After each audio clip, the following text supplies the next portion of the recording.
Space has always captured humanity's collective imagination. Among the pantheon of celestial bodies that have fascinated us, Jupiter stands out as the largest planet in our solar system.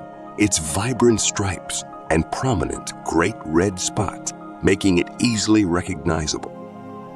But there's far more to Jupiter than its size and famous storm, and our knowledge has grown exponentially with advancements in space technology and exploration. Jupiter is a gas giant consisting mostly of hydrogen and helium. Its diameter is approximately 11 times that of Earth, and it's so large that over 1,300 Earths could fit inside it. Despite its size, Jupiter has the shortest day of all the planets, rotating on its axis every 9.9 hours. Jupiter's magnetic field is the strongest of any planet in the solar system, created by electrical currents driven by its fast rotation and the movement of metallic hydrogen within its outer core. Jupiter's famous bands are actually high-pressure zones, characterized by lighter-colored clouds. Conversely, its darker regions are low-pressure zones. The vibrant colors we see are due to different types of clouds. Ammonia crystals create the white bands, while other chemicals produce the reddish, brownish, and yellowish hues. As for the Great Red Spot, this iconic feature is a persistent high-pressure region in the atmosphere, resulting in a storm that's been ongoing for at least 300 years. The Great Red Spot is one of the most recognizable features of Jupiter, the largest planet in our solar system. At its widest point, it stretches 1.3 times the diameter of Earth, although its size varies over time. Notably, it has been shrinking in recent decades. The storm has been continuously observed since the late 19th century, but historical records suggest its existence for at least 300 years. The Great Red Spot is located in Jupiter's southern hemisphere, nestled within a westward-moving jet stream called the South Equatorial Belt. The red color of the Great Red Spot is still a subject of research. It's thought that the color may come from complex organic molecules, red phosphorus, or possibly compounds containing sulfur. The exact chemical reactions that give the spot its vivid color remain a mystery. The storm rotates counterclockwise with a period of about 6 days. Interestingly, the rotation speed, size, and color of the spot can change, reflecting the storm's complex interaction with its surroundings. The longevity of the Great Red Spot is intriguing. While storms on Earth last for days or weeks at most, the Great Red Spot has persisted for centuries. This longevity is likely due to Jupiter's rapid rotation and lack of a solid surface, which minimizes frictional dissipation of the storm's energy. The Great Red Spot is a window into the atmospheric dynamics of Jupiter, a gas giant with conditions vastly different from our home planet. Understanding this celestial maelstrom not only unravels the secrets of Jupiter, but also sheds light on the broader principles governing atmospheres, including our own. Jupiter's 4 largest moons, Io, Europa, Ganymede, and Callisto, are known as the Galilean moons, named after Galileo Galilei, who discovered them in 1610. Each of these moons is a world unto itself. Io is the most volcanically active body in the solar system. Its surface covered in sulfur and sulfur dioxide, giving it a colorful, mottled appearance. Europa has a crust of ice, and scientists believe it might harbor a subsurface ocean, making it a potential site for extraterrestrial life. Ganymede, the largest moon in the solar system, is the only moon known to have its own magnetic field. Callisto, characterized by an extremely cratered surface, is believed to have an ocean beneath its surface as well. Jupiter was known to have 79 moons, but additional moons may have been discovered since then. Saturn isn't the only planet with a ring system. Although much fainter and smaller, Jupiter also has rings composed mainly of dust particles from impacts on the planet's small innermost moons. These rings were first discovered by NASA's Voyager 1 spacecraft in 1979. The study of Jupiter has come a long way since Galileo's first observations. Multiple missions, such as Pioneer 10 and 11, Voyager 1 and 2, Galileo, Juno, and more, have been sent to Jupiter to study its composition, magnetic field, and moons. Pioneer 10 and 11 were the first spacecraft to make a close approach to Jupiter, providing valuable data about its radiation belts, magnetic field, and some moons. Voyager 1 and 2 made significant discoveries, such as detecting Jupiter's rings and confirming Io's volcanic activity. The Galileo orbiter spent 8 years studying the planet and its moons, and the attached probe made a direct plunge into Jupiter's atmosphere, providing the first direct measurements of its composition. The Juno mission, still ongoing as of 2021, has made significant contributions to our understanding of Jupiter's internal structure, atmosphere, and magnosphere. Jupiter, the colossal gas giant, remains a focal point of curiosity for astronomers and space enthusiasts alike. Its impressive size, complex atmospheric dynamics, multitude of moons, and faint ring system make it a fascinating object of study. As we continue to explore Jupiter through telescopic observations and space missions, we unravel the secrets it holds, enriching our understanding of the cosmos. For now, we marvel at the celestial symphony Jupiter conducts, its presence a testament to the intricate, diverse, and vast nature of our solar system.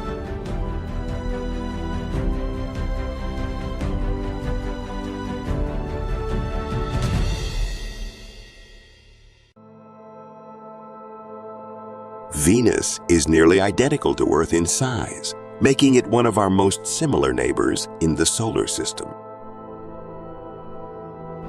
With a mean radius of about 3,760 miles or 6,052 kilometers, it's approximately 95% the size of Earth. Its mass is about 81.5% that of Earth. This similarity in mass and size means that Venus also has a comparable density to Earth, approximately 5.24 grams per cubic centimeter, implying a similar rock iron composition. Venus and Earth have a comparable structure, a central iron core surrounded by a rocky mantle and a thin crust. The core of Venus, while not as well understood as that of Earth, is believed to be partially liquid, similar to Earth's. This iron core is estimated to be about 2,000 miles or 3,200 kilometers in diameter. Above the core lies Venus's mantle, composed of silicate rock that extends up to approximately 1,550 miles from the planet's center. This is overlaid by a thin crust estimated to be 6 to 12 miles thick. The rotation of Venus is a unique characteristic among the planets of our solar system. Unlike most other planets, which spin on their axis in the same direction that they orbit the Sun, Venus rotates in the opposite direction. This is a phenomenon that isn't yet fully understood by scientists, but some believe it may be due to a massive collision with a celestial body in the past, which altered the planet's rotational dynamics. Venus rotates extremely slowly, with a sidereal day, a full rotation on its axis, taking 243 Earth days, the slowest rotation of any planet in the solar system. This slow rotation contributes to the planet's lack of a significant magnetic field. Another quirk of Venus's rotation is that a solar day on Venus, the time from one sunrise to the next, is shorter than its sidereal day due to its retrograde rotation and orbit around the Sun. The solar day on Venus is about 116.75 Earth days. The planet's year, the time it takes to orbit the Sun, is about 225 Earth days, which is shorter than its sidereal day. This makes Venus one of the few planets where a day is longer than a year. The surface gravity on Venus is about 90% of the surface gravity on Earth. This means that if you were able to stand on Venus, you would feel slightly lighter than on Earth. However, the extreme atmospheric pressure and temperature would make it impossible for humans to survive without protection. Venus's surface appears to be geologically young, with a relatively low number of craters indicating a surface age between 300 million and 600 million years old. Scientists believe that Venus undergoes a cyclical process where heat from the planet's interior causes the surface to be repaved in a global resurfacing event. There is strong evidence of widespread volcanic activity on Venus. Thousands of volcanoes dot its surface, ranging from less than a mile in diameter to over 150 miles or 240 kilometers. The planet has far more volcanoes than any other in our solar system. However, there's currently no definitive evidence that these volcanoes are still active, although recent studies suggest that some may have erupted within the last few million years. Despite the apparent geological activity, Venus doesn't experience significant tectonic activity like Earth. While Venus does have mountain ranges and rift valleys similar to those seen in tectonically active regions on Earth, it lacks the kind of large, distinct tectonic plates seen on our home planet. This might be due to the planet's slow rotation, which limits the Coriolis effect necessary to drive large-scale tectonic activity. Venus's atmosphere is one of its most distinctive and intriguing characteristics. The atmosphere is primarily composed of carbon dioxide, 96.5%, with most of the remainder being nitrogen. However, there are also traces of other gases, such as sulfur dioxide, water vapor, carbon monoxide, argon, and helium. This composition is vastly different from Earth's nitrogen-oxygen atmosphere, making Venus's air toxic to humans and most known forms of life. The atmosphere of Venus is arranged in several layers. The troposphere, extending from the surface to about 40 miles up, the mesosphere stretching from the top of the troposphere to about 56 miles high, and the thermosphere, which reaches up to 125 miles above the planet's surface. Above this, there's a transitional region called the exosphere that merges with the void of space. The high concentration of carbon dioxide in Venus's atmosphere creates a strong greenhouse effect, trapping heat and making it the hottest planet in the solar system, even hotter than Mercury, which is closer to the Sun. The greenhouse gases in the atmosphere absorb heat energy radiated from the Sun, preventing it from escaping back into space. This results in surface temperatures averaging around 467 degrees Celsius, which is hot enough to melt lead. There's very little temperature variation between day and night or between the equator and the poles, due to the thick atmosphere's efficient heat distribution. This results in a virtually constant, furnace-like temperature all over the planet's surface. The atmospheric pressure on Venus is enormous, approximately 92 times greater than Earth's at sea level. This is equivalent to the pressure experienced 0.62 miles deep in Earth's oceans. A human exposed to such pressure without protection would be crushed. Despite this, high up in Venus's atmosphere, approximately 31 miles above the surface, the pressure and temperature conditions are similar to those on Earth's surface. Venus's atmosphere is perpetually cloaked in thick, opaque clouds that cover the entire planet. These clouds reflect about 75% of the sunlight that reaches Venus back into space, which is why Venus is so bright and easily visible from Earth. The winds in Venus's upper atmosphere are incredibly fast, reaching speeds up to 450 miles per hour, much faster than the strongest hurricane winds on Earth. These winds move in a phenomenon known as superrotation, where the atmosphere rotates much faster than the planet's surface. Near the surface, however, winds are much slower, typically less than a few miles per hour. Venus boasts the highest mountain in the solar system, Maxwell Montes, rising 20 kilometers, about 12 miles above Venus's mean surface level. The planet's surface is also marked by numerous impact craters, extensive lava flows, and unique surface features like coronae, circular structures caused by the upwelling of hot material from the mantle and arachnoids, circular structures with a complex pattern of fractures. Due to Venus's slow rotation and dense atmosphere, the planet doesn't experience significant seismic activity like Earth. However, recent studies suggest that Venus may still be geologically active. Venus has been a target of interest since the dawn of space exploration. The Soviet Union's Venera and Vega missions, NASA's Pioneer Venus, and the European Space Agency's Venus Express have all contributed significantly to our understanding of the planet. The Venera program achieved many firsts, including the first human-made device to enter the atmosphere of another planet, and the first successful landing on another planet. These missions provided valuable data on Venus's atmosphere and surface.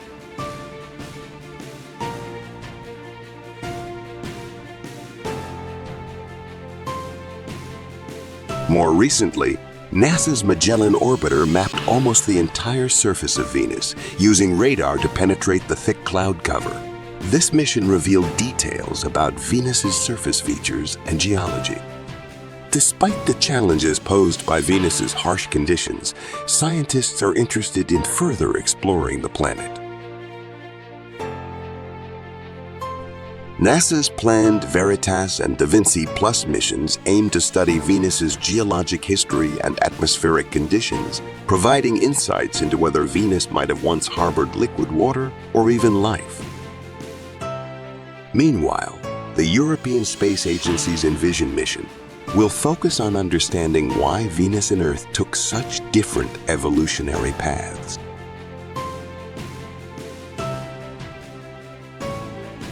Japan's Akatsuki mission is currently studying Venus's atmosphere and weather patterns.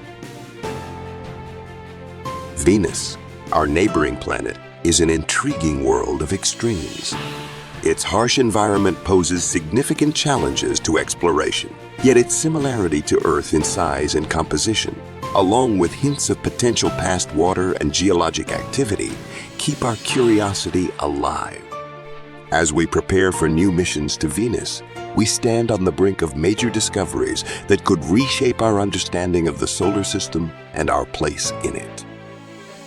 As a reflection on our own planet's potential future, Venus serves as both a warning and an opportunity for scientific discovery.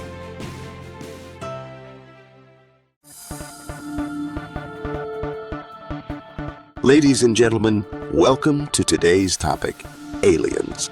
Are they real? Do they exist? And if so, what do they look like? Today, we will dive deep into the topic of aliens, exploring various theories and facts about these mysterious creatures. If you are interested in amazing videos about the universe, be sure to subscribe to our channel to stay updated. Here are a few theories about aliens. Extraterrestrial life exists. This is the theory that life exists elsewhere in the universe, perhaps even within our own solar system. Microbial life could potentially exist on Mars, or some of the moons of Jupiter and Saturn, for example. More complex life forms, such as intelligent civilizations, could also exist on planets orbiting other stars. The Fermi paradox. The Fermi paradox suggests that if intelligent life is common in the universe, why haven't we detected any evidence of it? Some theories suggest that intelligent civilizations tend to self-destruct, while others propose that they are too far away or have no desire to communicate with us.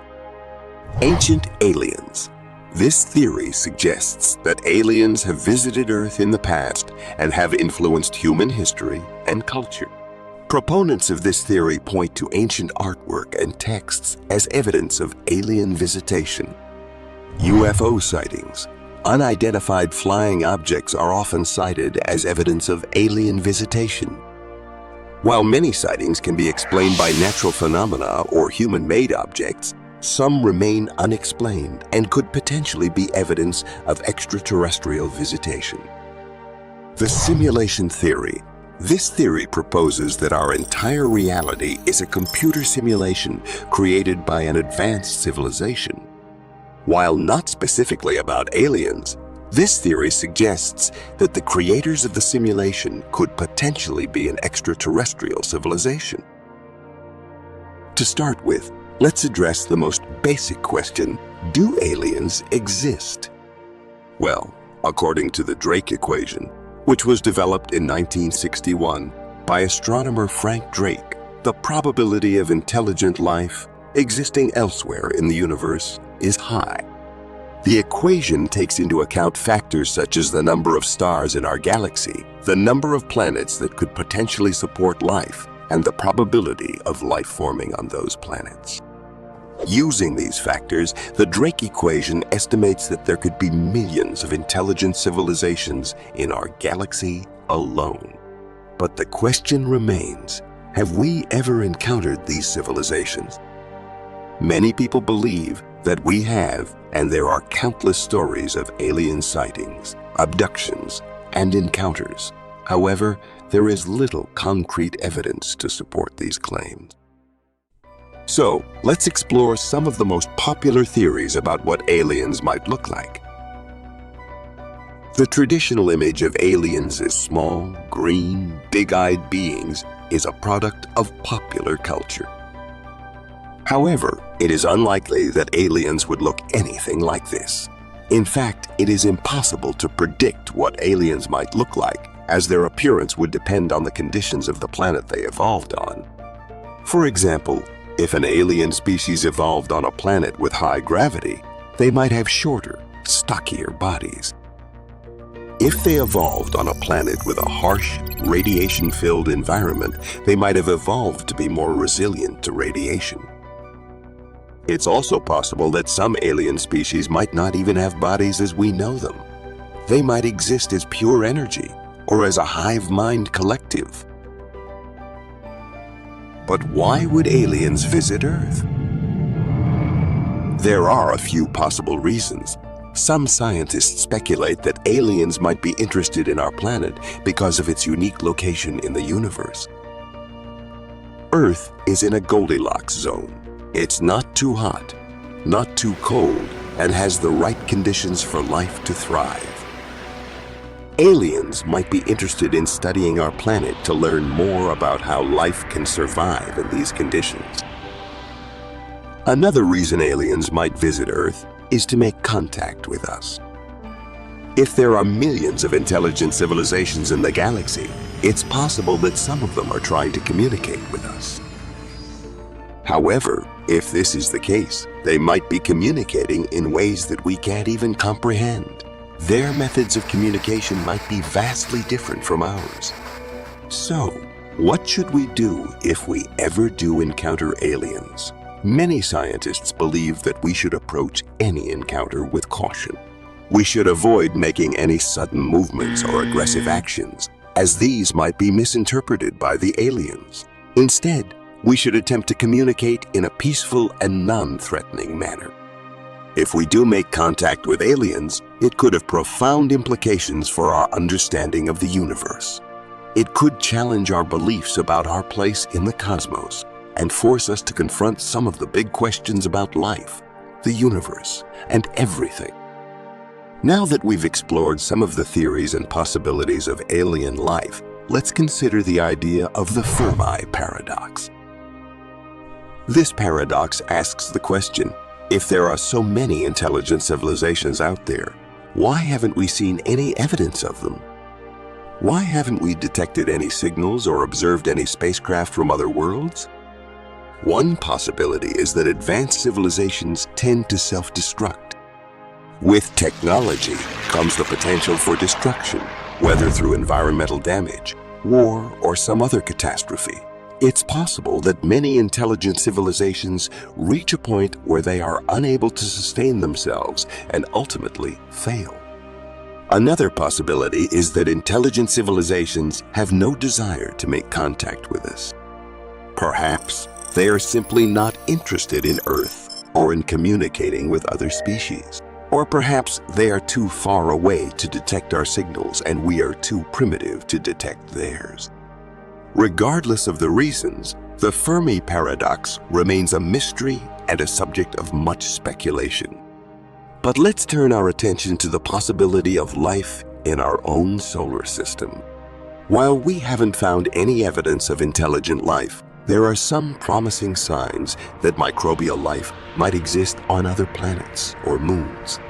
For example, NASA's Mars rover has detected methane on the planet's surface, which could be a sign of microbial life.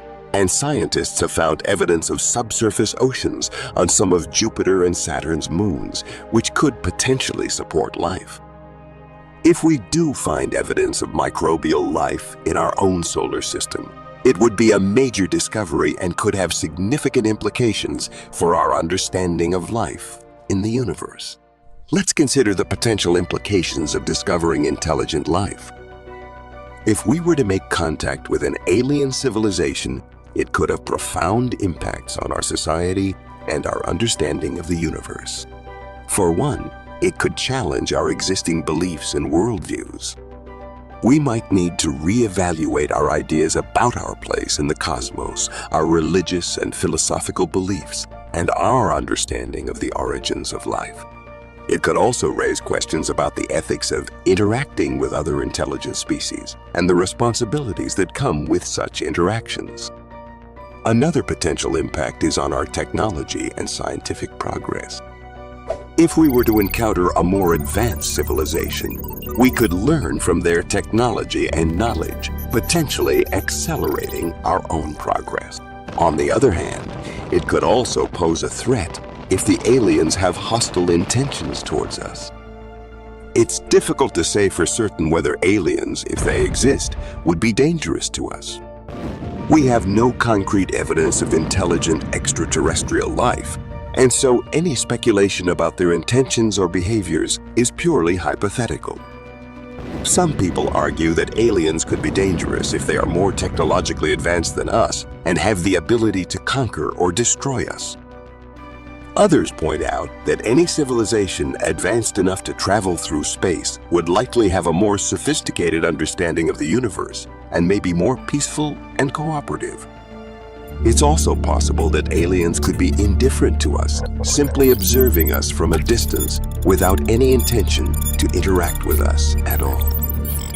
Overall, while it's fun to speculate about the potential dangers of alien life, the truth is that we simply don't know enough to make any definitive conclusions about their intentions or behaviors.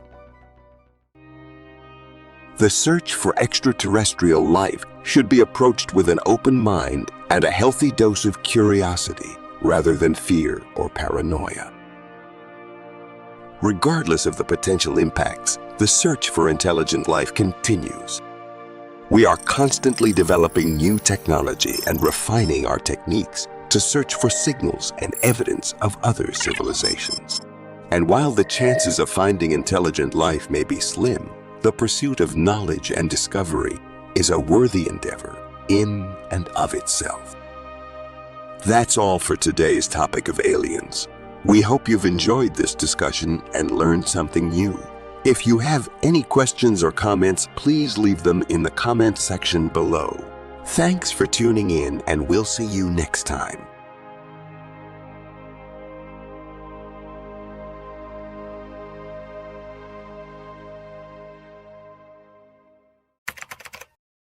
Nothing existed at the outset. After then, the cosmos began to take shape some 13.7 billion years ago. How this came to be, or if there was ever a time before, time is still a mystery. Yet, Physicists have pieced together an approximate timeline of significant events in the cosmos's existence using telescope data and models of particle physics. From its beginning to its inevitable demise, we examine key points in the evolution of our universe here. Welcome to the endless universe. If you are interested in amazing videos about the universe, be sure to subscribe to our channel to stay updated. The Big Bang.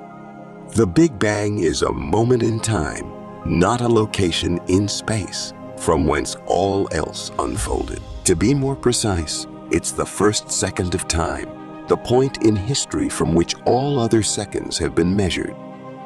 The Big Bang, despite its common name, was not an explosion, but rather a time when the universe was incredibly hot and dense before space began to expand outward in all directions simultaneously. The Big Bang scenario suggests that the universe was an infinitesimally small point of infinite density. However, this is merely a convenient way of expressing that we don't know for sure what happened at that time. We now understand the cosmos to break down at the Big Bang because mathematical infinities don't make sense in physics equations. Cosmic inflation era. The next cosmic confab was to rapidly expand in size. The universe may have expanded exponentially after the Big Bang, tearing off previously colliding parts of space. This period, known as inflation, is still mostly theoretical, but it has gained favor among cosmologists as a possible explanation for the striking similarity between distant parts of space. Attempts to detect this expansion in light from the early cosmos were reported in 2014. Nevertheless, further investigation revealed that the true culprit was nothing more than interplanetary dust causing interference. Quark-gluon plasma.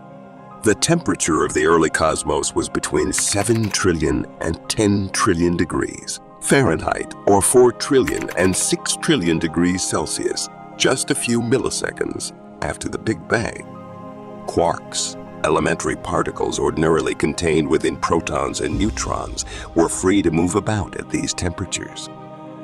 These quarks were combined with gluons, carriers of the basic force known as the strong force, in a primordial that pervaded the whole universe. In particle accelerators on Earth, scientists have replicated these circumstances. In both terrestrial atom smashers and the early cosmos, the challenging to achieve condition only lasted for a few fractions of a second. The early epoch. The subsequent period of time, beginning perhaps in the neighborhood of a few thousandths of a second following the Big Bang, was a period of intense activity. The universe chilled as it expanded, creating an environment conducive to the merger of quarks into protons and neutrons. The cosmic neutrino background, which has not yet been detected by scientists, was created 1 second after the Big Bang, when the density of the cosmos decreased sufficiently for neutrinos to sail across space without interacting with anything. The first atoms. Protons and neutrons fused together during the first 3 minutes of the universe's existence, creating the isotope of hydrogen known as deuterium, along with helium and a trace quantity of the next lightest element, lithium. Yet, this procedure ceased as the temperature dropped. As temperatures settled down 380,000 years after the Big Bang, hydrogen and helium atoms could join with free electrons to form the first neutral atoms. The cosmic microwave background, a remnant of this epoch first identified in 1965, was created when photons that had previously collided with electrons were able to flow without being disrupted. The Dark Ages. There was a lengthy period of time when nothing in the cosmos emitted any light. The cosmic dark ages refer to this time frame of around 100 million years. Because practically all of what astronomers know about the cosmos can be gleaned by studying starlight, this era remains exceptionally challenging to study. It's hard to piece together what happened if there are no stars to guide us. The first stars. The first stars were formed when hydrogen and helium began to compress into massive spheres some 180 million years after the Big Bang, creating hellish temperatures at their centers. After the neutral hydrogen atoms in interstellar space were broken apart into protons and electrons by the intense photons generated by early stars and galaxies, the cosmos entered a period known as cosmic dawn or reionization. It's hard to put a time limit on reionization. As it happened so soon after the Big Bang, its signals have been masked by subsequent gas and dust. Thus, the most that scientists can determine is that it was finished by around 500 million years after the Great Bang. Large-scale structure. Almost a billion years after the Big Bang, supermassive black holes developed at the cores of merging early galaxies. Intense quasars, visible from 12 billion light-years away, switched on and began emitting their bright beams of light. The universe's middle years. Throughout the subsequent few billion years, the cosmos underwent more evolution. Denser regions in the early cosmos drew more material due to gravity. A gorgeous filamentary cosmic web is the result of them slowly expanding into galaxy clusters and lengthy strands of gas and dust. Birth of the solar system. A yellow star with rings around it formed from a cloud of gas around 4.5 billion years ago in one galaxy. These accreted rings eventually became the 8 planets of our solar system, as well as numerous comets, asteroids, dwarf planets, and moons. Either the third planet out from the sun retained a lot of water via this process, or it received a deluge of ice and water from comets later on. Earth and humanity. Little primitive bacteria appeared on that third watery world between 3.8 and 3.5 billion years ago. These organisms arose and progressed into amazing marine monsters and enormous dinosaurs that fed on leaves. Some 200,000 years ago, upright beings emerged, capable of contemplating the vastness of space and learning about the universe's origins. The end, or not. It isn't the final chapter, of course. The future of the cosmos is still a mystery to physicists. It is dependent on our ability to accurately quantify the characteristics of dark energy, the unknown factor thought to be accelerating the expansion of the universe.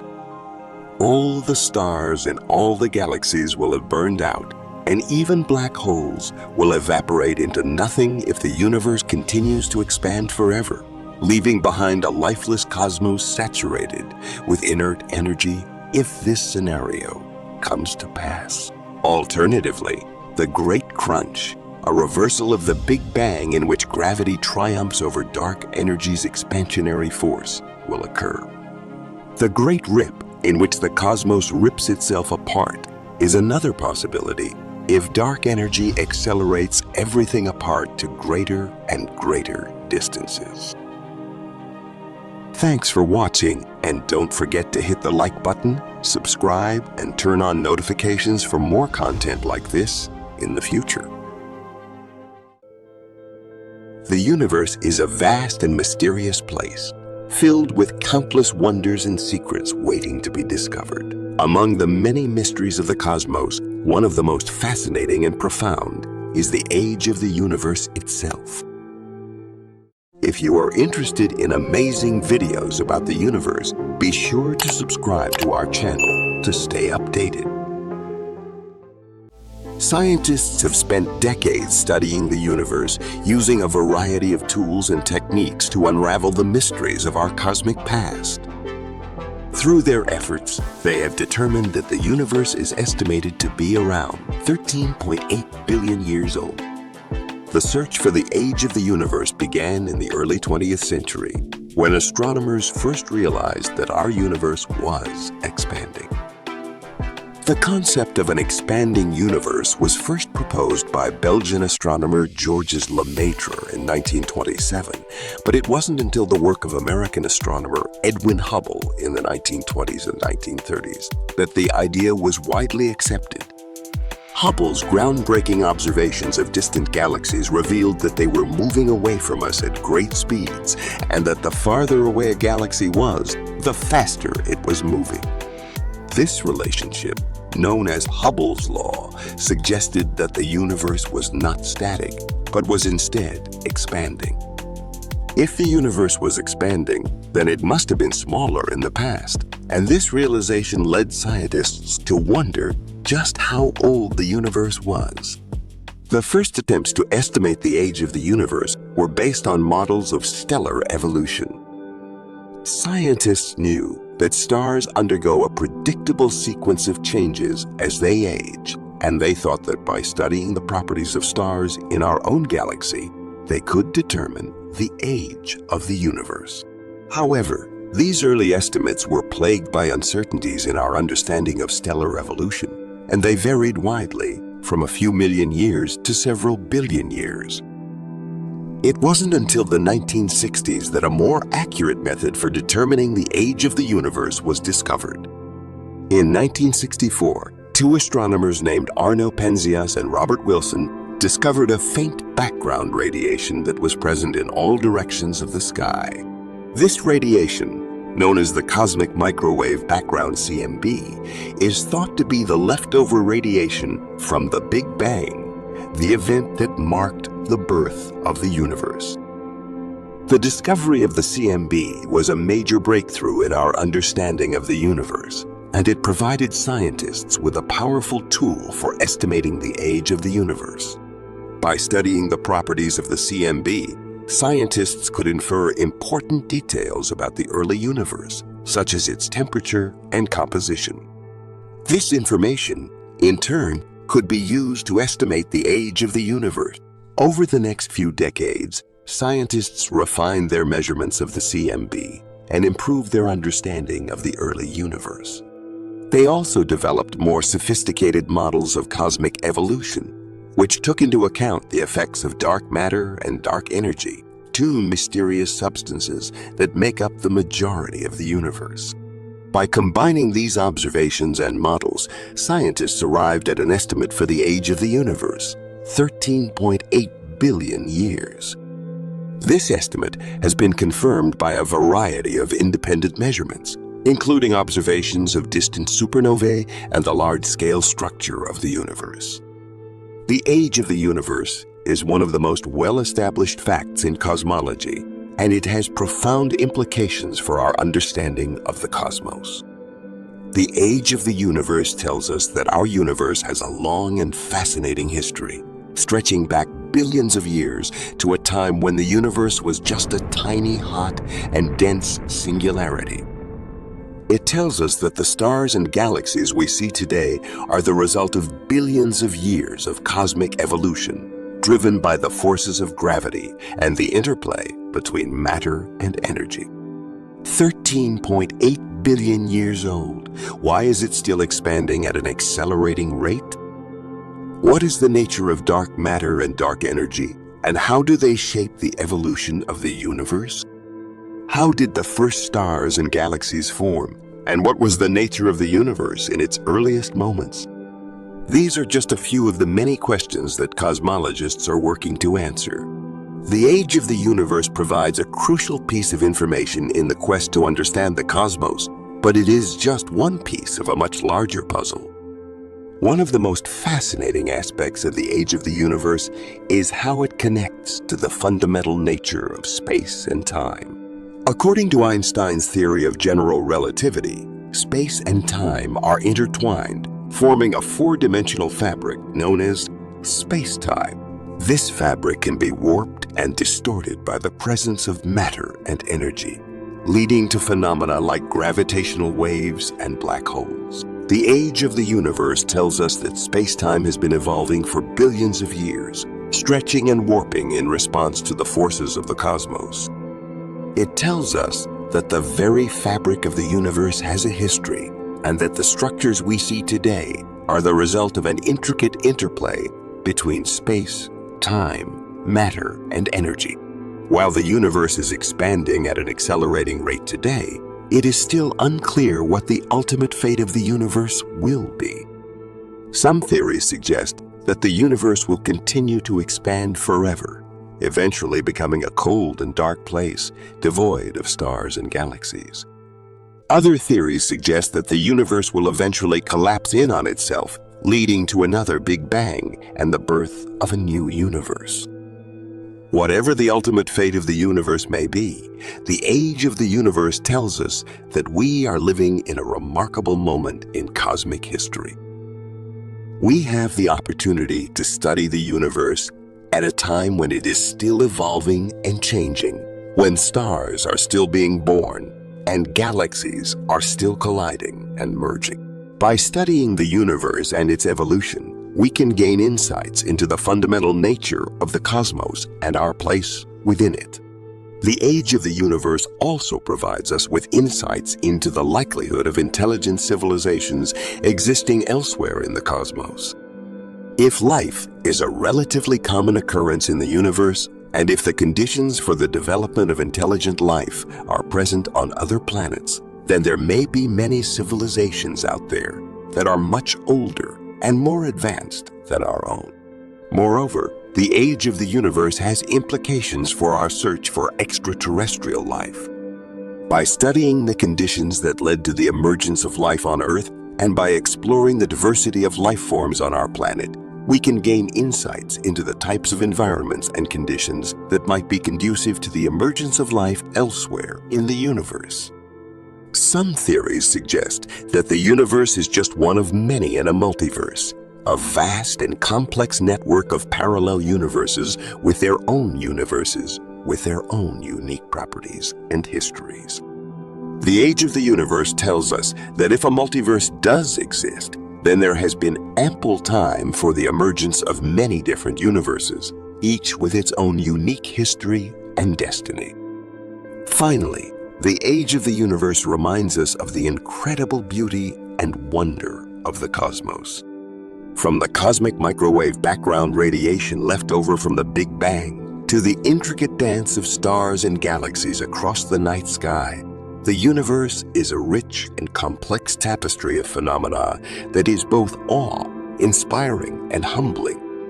In conclusion, the age of the universe is a remarkable fact that has profound implications for our understanding of the cosmos and our place within it. It tells us about the origins and evolution of the universe, the potential for extraterrestrial life, the nature of reality itself, and the beauty and wonder of the cosmos. As we continue to explore the mysteries of the universe, the age of the universe will remain a key piece of information, guiding us in our quest to understand the cosmos and our place within it. We used to only know about the planets that circled around our sun. But now we know that there are rocky worlds and huge gas clouds that circle other stars. They have a great story to tell. The early history of these planets would have been very, very violent. Planets are made the same way everywhere. They come from the dust and other things that are left over after stars are born. So, if they're all made the same way, what makes them so different? As it turns out, the universe is full of galaxies, gas clouds, stars, and planets. There are 8 worlds in our sun's system. But now we know that they are just a small part of the huge family of planets in the sky. It's a very important moment in the history of science to be sure that there are other systems of planets out there. And in our Milky Way galaxy, which has 200 billion stars, there are probably dozens of planets. NASA sent the Kepler Space Telescope out into space in 2009 on a 6-year mission to find new planets that orbit other stars. So far, they have found more than 400, Some are huge, spinning balls of gas that are 5 times as big as Jupiter. Others are huge, rocky worlds, many times larger than Earth. Some follow wild, erratic orbits, so close to a star they're burning up. One thing is clear: no two planets are the same. Each one is unique, but most of these new worlds are very far away and hard to study. Most of what we know about how planets work comes from the 8 that circle our Sun. Our own planets come in 2 main types. There are 4 rocky planets in the inner solar system: Mercury, Venus, Earth, and Mars. And in the outer solar system, there are 4 giant gas planets: Jupiter, Saturn, Uranus, and Neptune. Each of the 8 worlds is very different from the other 7. When our solar system was born 4.6 billion years ago, they started to develop their own personalities. When the sun ignited, it released a massive cloud of gas and dust into space. All 8 planets, including the metal planets closer to the sun and the gas planets farther away, came from this cloud of space debris. All of the worlds in our solar system are made of the same materials. They're made from the same cloud of gas and dust, but they formed under very different conditions. Some of them formed close to the sun, where it was much hotter, and some formed far away, where it was much colder. And since the situations were so different, the things that came out of them were also different. So, at the beginning of the solar system, there was a pretty even mix of silicates, water vapor, hydrogen, a lot of hydrogen, methane, and other things. These elements in the dust cloud are like ingredients in a cake. They cook in different ways based on how the ingredients are mixed and how hot the oven is. And you'd mix the ingredients just like you did with the cake. Then you'd put it in the oven and bake it, and it would change. So basically, this is what happened in the solar system. Overall, the planet cooks in a slightly different way, depending on how close it is to the sun. Near the sun, where it is hot, gases are burned off and water boiled away. Only materials that stay solid at high temperatures, like metals and rocks, can survive. This is why only rocky planets form close to the sun. As a planet moves farther away from the sun, it cooks in a different way. But what kind of planets will form depends on what's in the cloud. Based on what kind of cloud a solar system forms in, it might not have any rocky planet because it didn't have enough materials to make something like Earth. Instead, it might have more gas giants and none at all. If you want planets that are made of rock, you need a cloud full of metals and rocks. The next step is to turn down the heat. As it cools, some of the things in it that have a high boiling point start to condense out as solids. And these very small mineral grains can start to form. These tiny pieces of rock and minerals are the beginnings of a new rocky world. They start to stick together over time. If you had one dust molecule and another dust molecule, and they would basically hit each other and make one slightly bigger dust molecule, and they'd keep getting more and more. This process is called accretion. As these things got bigger, they became basically rocks. Then rocks slam into other rocks and form boulders. Boulders smash together to form bigger boulders. At some point, you'll have something big enough that its weight is strong enough to start pulling things towards it. So instead of just crashing into things and getting bigger that way, it was actively pulling things in. At first, there were a lot of young planets in our own solar system, maybe 100. Most of them didn't make it.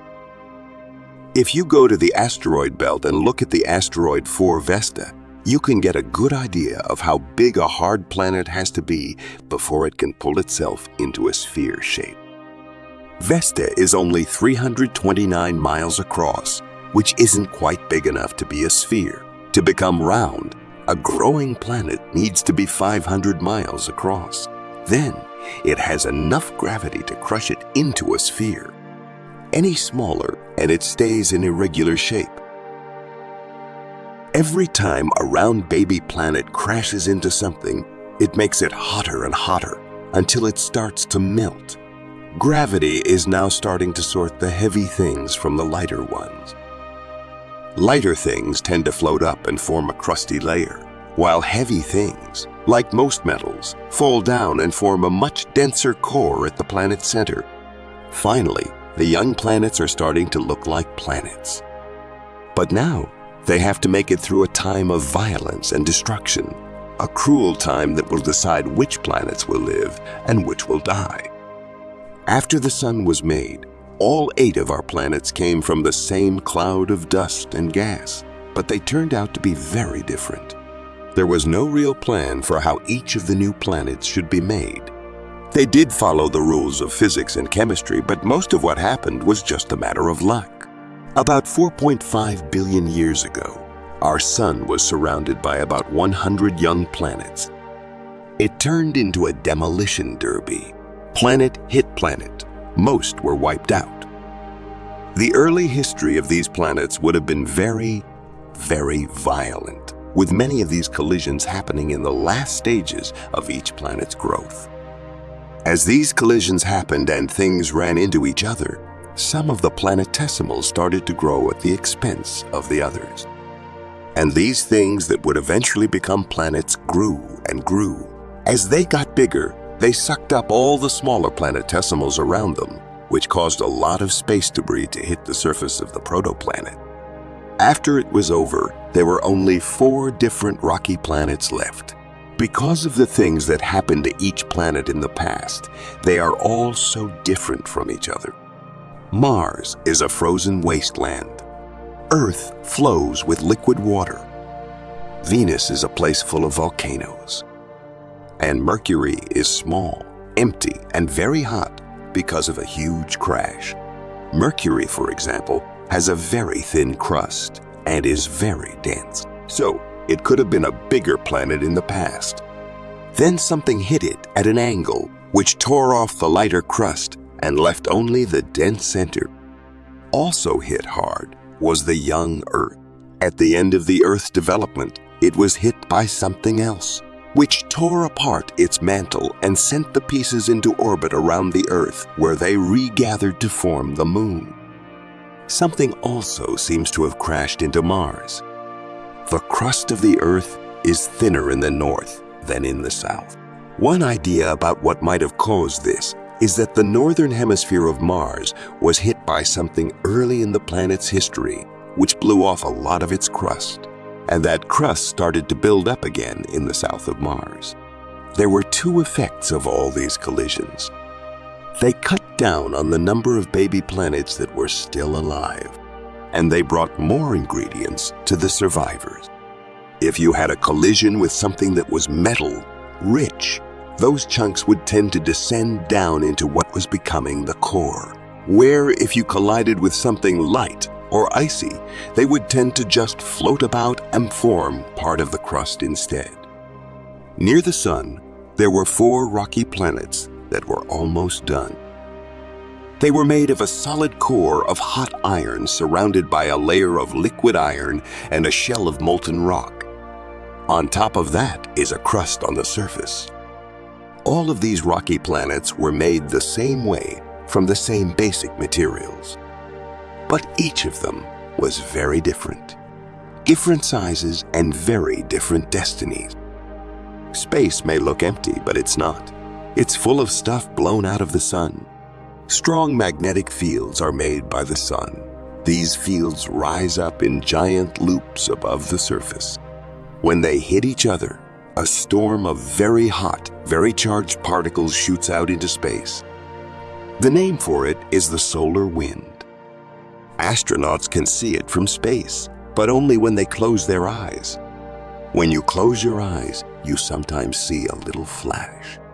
And that flash of light is caused by an energetic particle going through your head and interacting with the fluid in your eye, and you see one of these every few minutes. Solar wind could kill the astronauts if they were exposed to a lot more of it. During the Apollo program, There was an explosion on the sun between two moon missions that would have killed the astronauts if they were there. So, radiation in space is a big deal.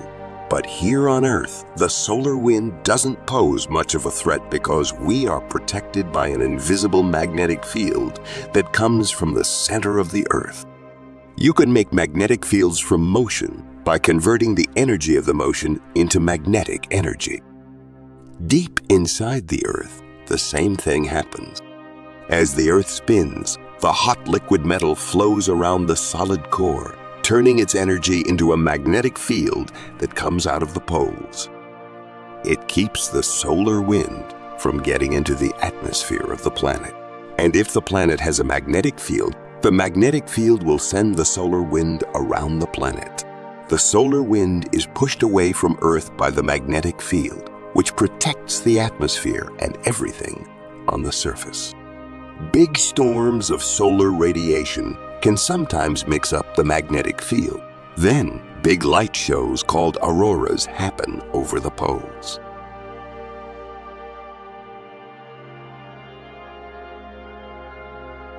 Without a magnetic force field, Earth's atmosphere and water would be blown away by the solar wind, leaving a planet that is dead and dry, a lot like Mars.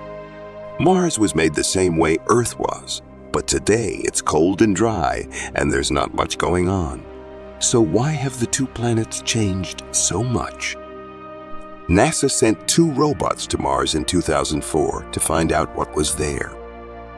The Spirit and Opportunity rovers looked at miles of the surface of Mars.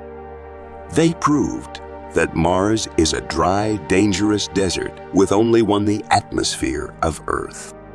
But they did find signs that water used to be there. Mars wasn't always a dry, barren place. We have found strong evidence that water was once below the surface, rose to the surface, and evaporated away. In a few places, we can also see ripples that are made when water flows over sand. So, not only was there water under the ground, it had flowed across the surface. If Mars used to have water, it probably also had a lot of atmosphere around it. So what happened? We can see that there were volcanoes on Mars in the past, so it had a hot interior at some point. And because it was made of the same stuff as Earth, it would have had a hot iron core surrounded by liquid metal in the middle. It should have also had a magnetic field. The question is, where did it go? Early in the planet's history, Mars apparently had a strong magnetic field. And it was probably caused in the same way as it is on Earth. But Mars is a smaller planet than Earth. Because of this, it will lose heat more quickly. And that means that a liquid core can become solid when it freezes. If you completely freeze the core, the convection will stop. The flow stops, and the magnetic field disappears. As soon as the magnetic shield stopped working, the solar wind blew away the atmosphere and the water evaporated. Mars turned into a cold, empty place.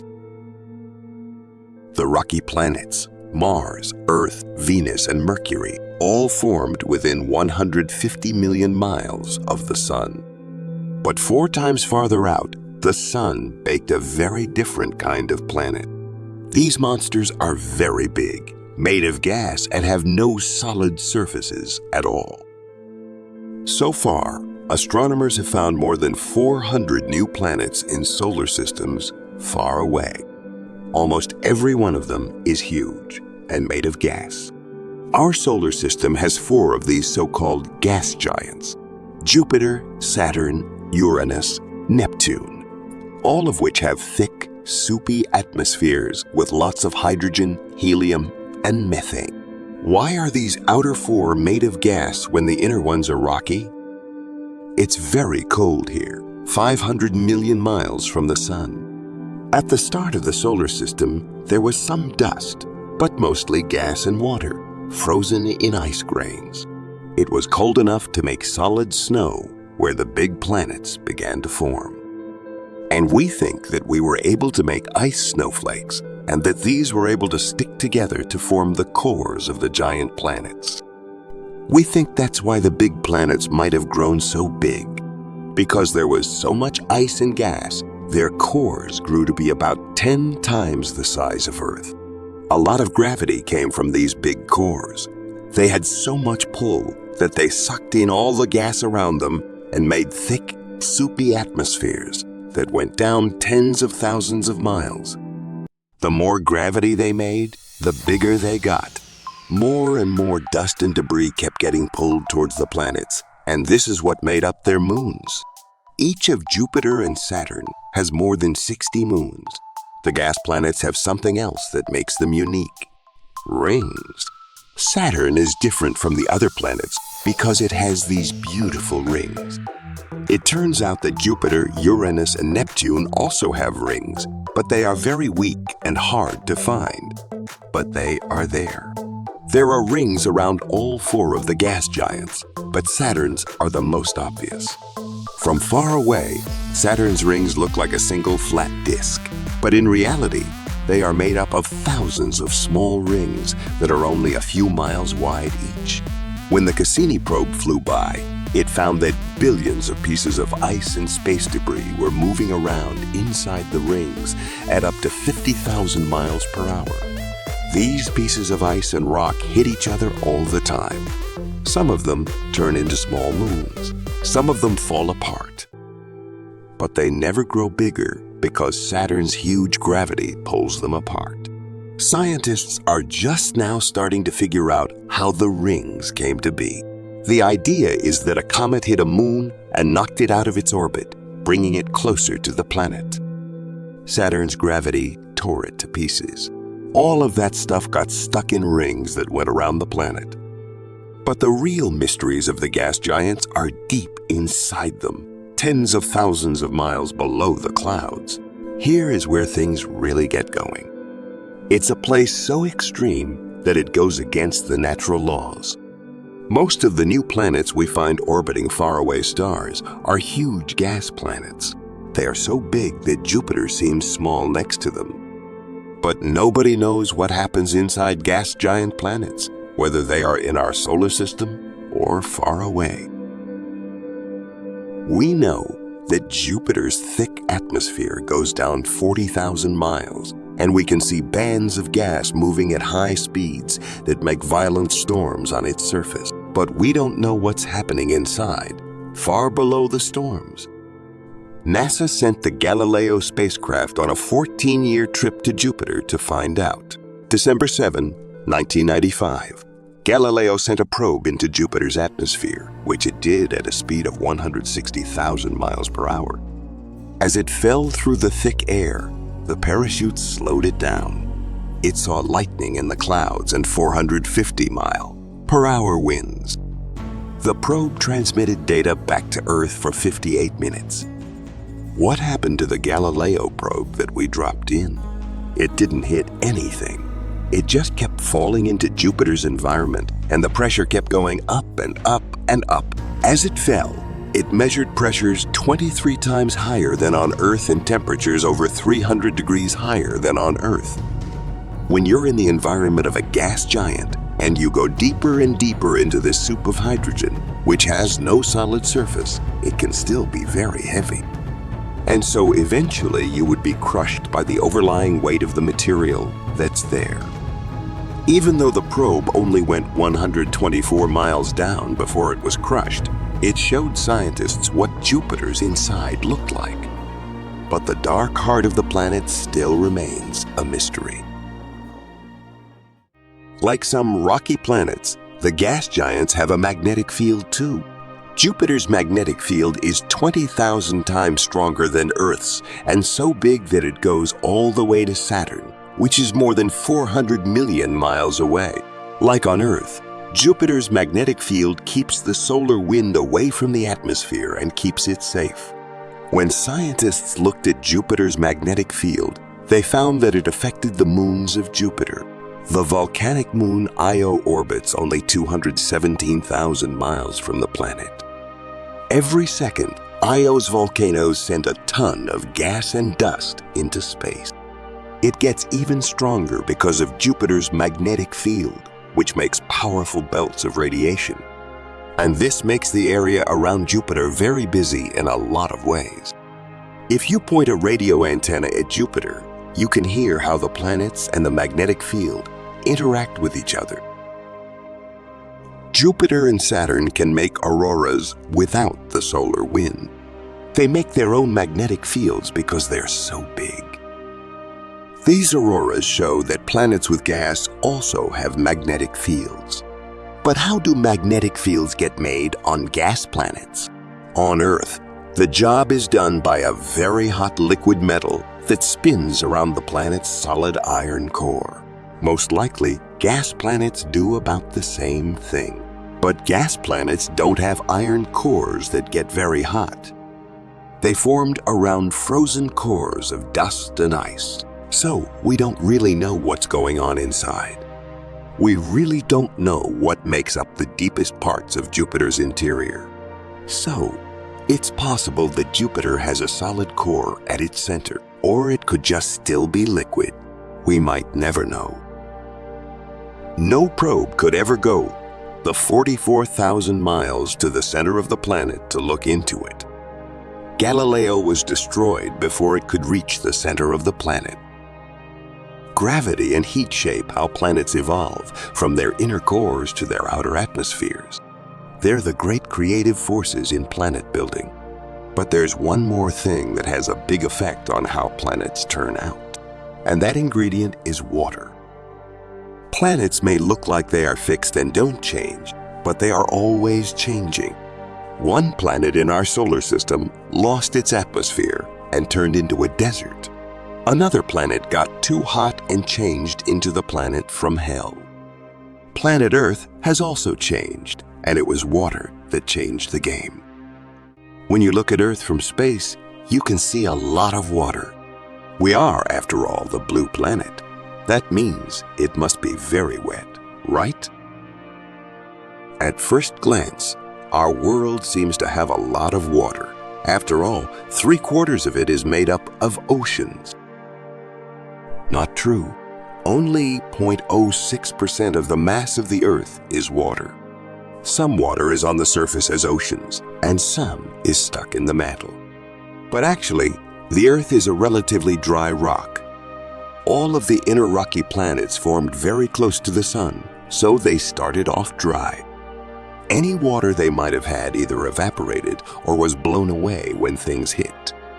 These massive collisions that formed the Earth were so energetic that if there had been water here, it would have evaporated and left the Earth. So where did all the new water on Earth come from? It's now here. When you look at Jupiter, Saturn, Uranus, and Neptune, you can see that they have a lot of water locked up inside them. And even more dramatically are the moons. At least half of the water on the moons of Jupiter, Saturn, Uranus, and Neptune. A lot of water was out there. So, how did some of it get to planet Earth? And the answer is almost certainly that there were some asteroids and comets left in our solar system that were far enough from the Sun that they could keep their water. There were millions of these watery asteroids and comets that flew into the inner solar system. Some of them crashed into our planet. Over time, the Earth got the water that used to be in the asteroids. This is what makes up the mass of water that now covers almost all of the Earth. Without surface water, there would have been no life. What about water that is too much? The oceans would be much deeper and cover the continents and even Mount Everest. And it's likely that the exact amount of water that the Earth has is what made it possible for us, Homo sapiens, to evolve into a technological species. About 4 billion years ago, a blizzard of comets and asteroids brought just the right amount of water to Earth. This is how the world we know today came to be.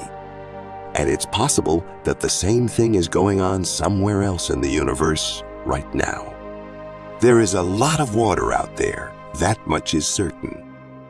The most common atom in the universe is hydrogen, and oxygen is one of the next most common. H2O will definitely be a very popular molecule, which is exactly what is happening in our universe. So, water is everywhere in the universe, and we're finding that planets are too. But we haven't yet found another planet where water is liquid. More than 400 new planets have been found by scientists. Our world doesn't look like any of them. What we haven't found yet is a planet around another star that is about the same size, mass, and chemical makeup as Earth.